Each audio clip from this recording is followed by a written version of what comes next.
The First Book of Kings. Chapter 10. When the Queen of Sheba heard of the fame of Solomon concerning Yahweh's name, she came to test him with hard questions.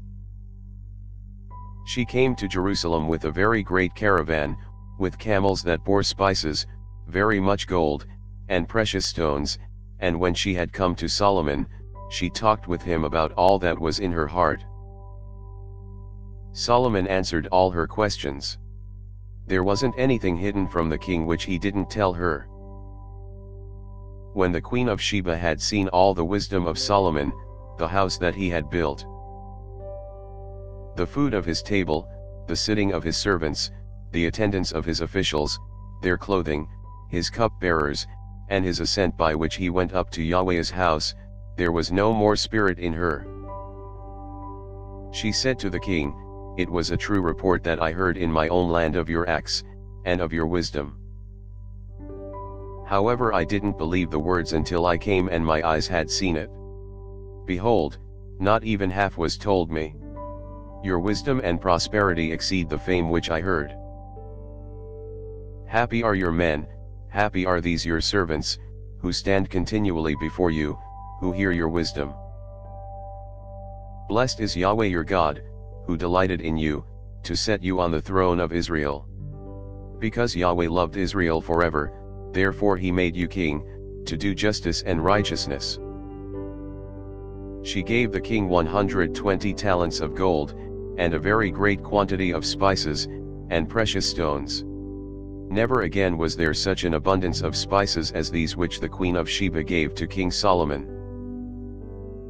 The fleet of Hiram that brought gold from Ophir, also brought in from Ophir great quantities of almug trees and precious stones. The king made of the almug trees pillars for Yahweh's house, and for the king's house, harps also and stringed instruments for the singers.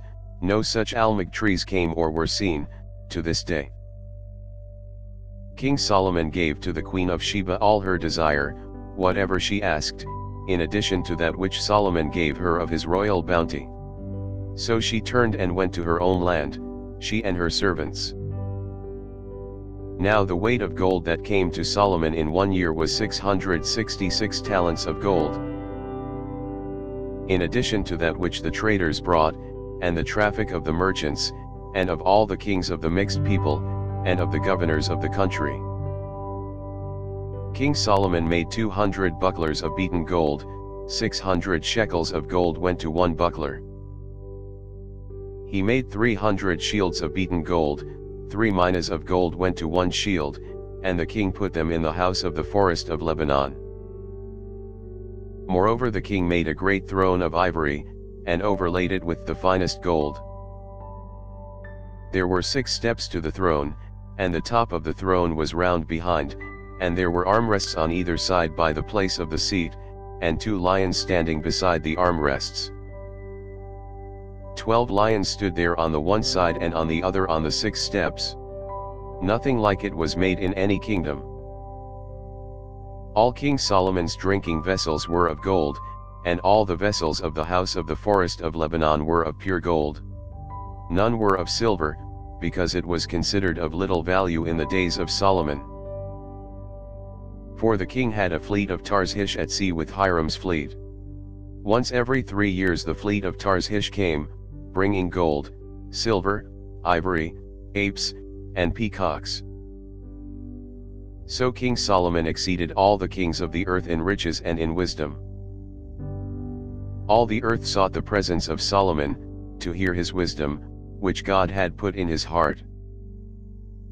Year after year, every man brought his tribute, vessels of silver, vessels of gold, clothing, armor, spices, horses, and mules. Solomon gathered together chariots and horsemen. He had 1,400 chariots, and 12,000 horsemen, that he kept in the chariot cities and with the king at Jerusalem. The king made silver as common as stones in Jerusalem, and cedars as common as the sycamore trees that are in the lowland. The horses which Solomon had were brought out of Egypt.